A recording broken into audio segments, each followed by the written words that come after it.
Good morning students. आज हम करेंगे पाठ 16 कारक।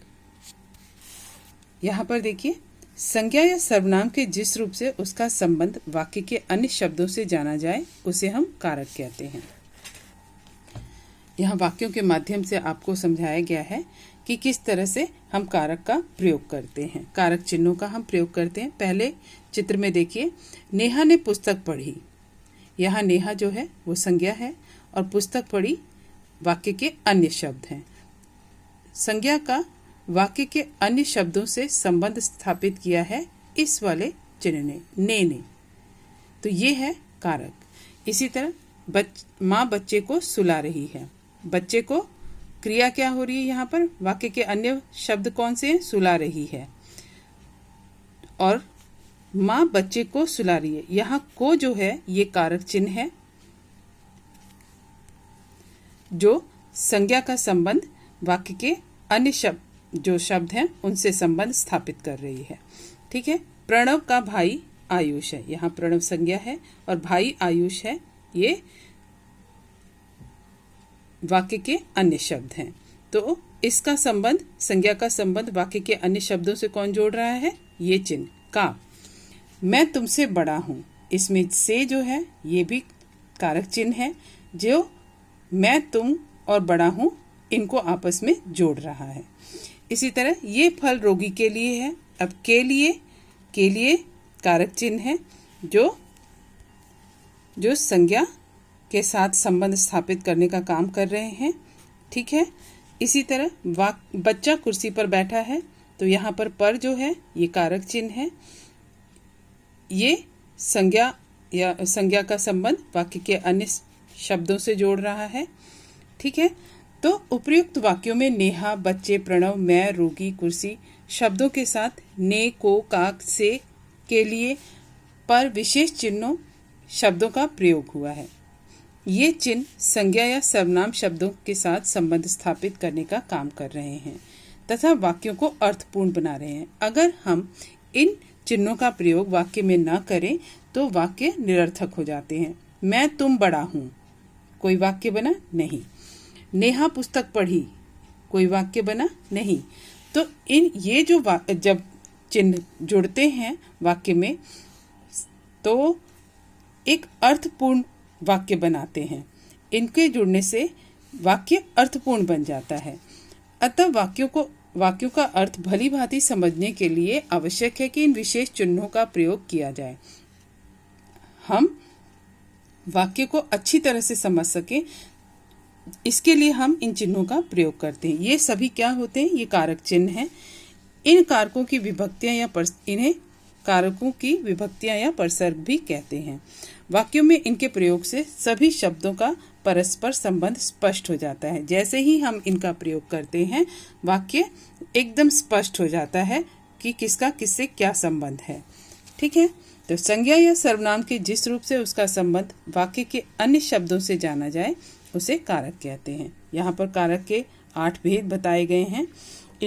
ये सारे भेद आपको याद करने हैं और इनके विभक्ति चिन्ह भी याद करने हैं। बहुत अच्छी तरह से इनको पढ़ना है। ठीक है। तो पहला कारक है कर्ता कारक, जिसका विभक्ति चिन्ह है ने। दूसरा कर्म कारक, इसका विभक्ति चिन्ह है को। तीसरा करण कारक, इसका विभक्ति चिन्ह है से या के द्वारा। चौथा संप्रदान कारक, जिसका विभक्ति चिन्ह है के लिए। अपादान, जिसका विभक्ति चिन्ह है से। छठा संबंध कारक, जिसका विभक्ति चिन्ह है का, के, की, रा, रे, री। सातवां अधिकरण कारक, जिसका विभक्ति चिन्ह है में, पर। और आठवां संबोधन कारक, जिसका विभक्ति चिन्ह है हे, अरे।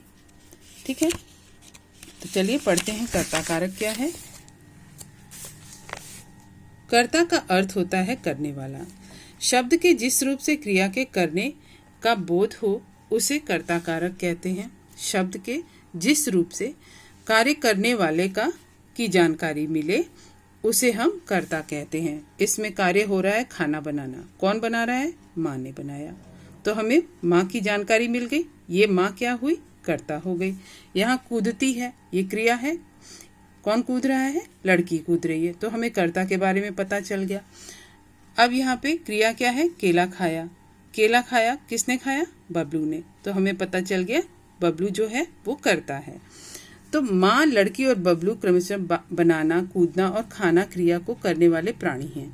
यहाँ ने विभक्ति चिन्ह लगा है। यहाँ पे देखो विभक्ति चिन्ह लगा है। माँ ने खाना बनाया है, बबलू ने केला खाया। यह कर्ता कारक है।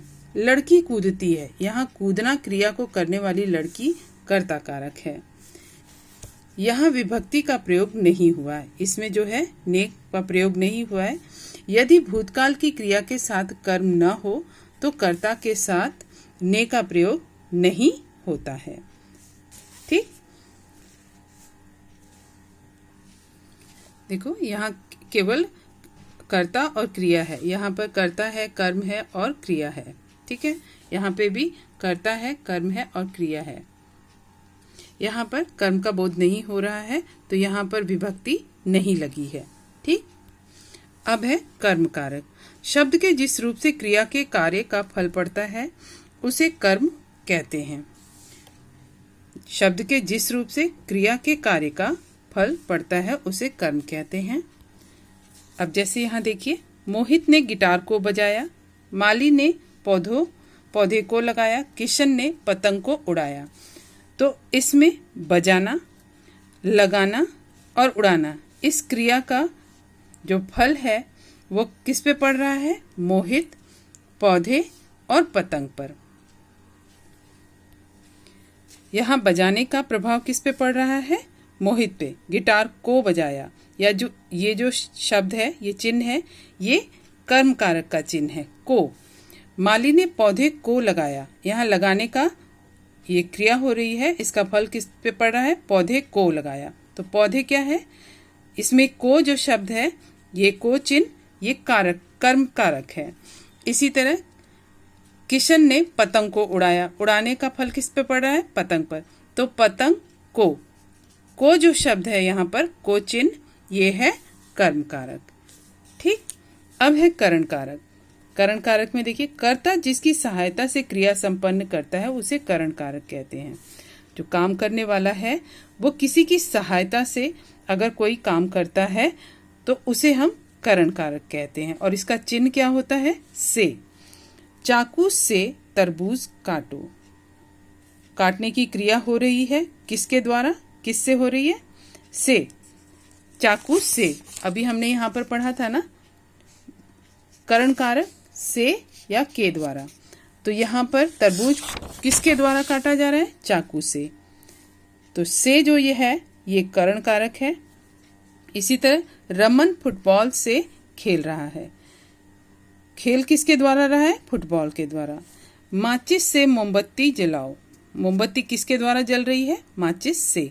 तो यहाँ जो ये से लगा हुआ है ये करण कारक की विभक्ति है। यहाँ खेलने का साधन फुटबॉल, तरबूज काटने का साधन चाकू, मोमबत्ती जलाने का साधन माचिस है। तरबूज किसके द्वारा कटा? किसकी सहायता से? चाकू से। और फुटबॉल, ये खेलना किसके द्वारा संपन्न हुआ? फुटबॉल से। और मोमबत्ती किसके द्वारा जलाई गई? माचिस से। तो ये सभी क्या हैं? चाकू से, फुटबॉल से, माचिस से, ये सभी करण कारक हैं। जहाँ इस बात का पता चले कि क्रिया किस साधन से की जा रही है वो करण कारक होता है। ठीक है, जहाँ हमें पता चले कि क्रिया किसके माध्यम से की जा रही है वो करण कारक होता है। अब है संप्रदान कारक। कर्ता जिसके लिए काम करता है या जिसे कुछ देता है उसे संप्रदान कारक कहते हैं। संप्रदान का अर्थ ही होता है देना होता है। तो जिसके लिए कुछ किया जाए या दिया जाए, काम किया जाए, वो संप्रदान कारक होता है। जैसे विदिशा कविता के लिए फूल लाई। यहाँ विदिशा किसके लिए फूल लाई? कविता के लिए। तो के लिए जो है विभक्ति चिन्ह है संप्रदान कारक का। इसी तरह आप मेरे लिए फल लाई। आप जो है मेरे लिए फल लाई। यहाँ पर मेरे लिए जो चिन्ह है ये क्या है? संप्रदान कारक है। इन वाक्यों में कविता के लिए और मेरे लिए ये दोनों क्या हैं? संप्रदान कारक हैं। कर्म और संप्रदान कारक में अंतर क्या है? कर्म कारक और संप्रदान कारक में क्या अंतर होता है? दोनों में देखो यहाँ पर कर्म कारक में को और संप्रदान कारक में भी को का प्रयोग होता है। दोनों कारकों में को परसर्ग का प्रयोग होता है।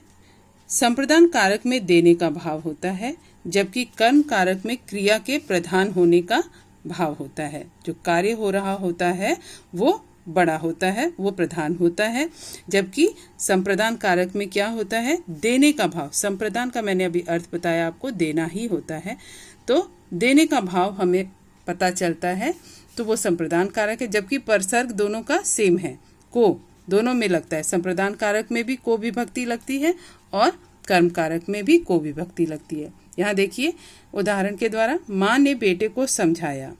यहाँ पर क्रिया प्रधान हुई, ठीक है, क्रिया के प्रधान होने का भाव हो रहा है, समझाने का भाव। बेटे को समझाया और माँ बेटे को घड़ी दी। माँ ने बेटे को घड़ी दी, यहाँ बेटे के लिए देने का भाव आया है ना। तो ये वाला को संप्रदान कारक है और ये वाला को कर्म कारक चिन्ह है। ठीक है, तो आज हम यहीं तक अपना पाठ करेंगे। अगली वीडियो में हम आगे के पाठ के बारे में जानेंगे।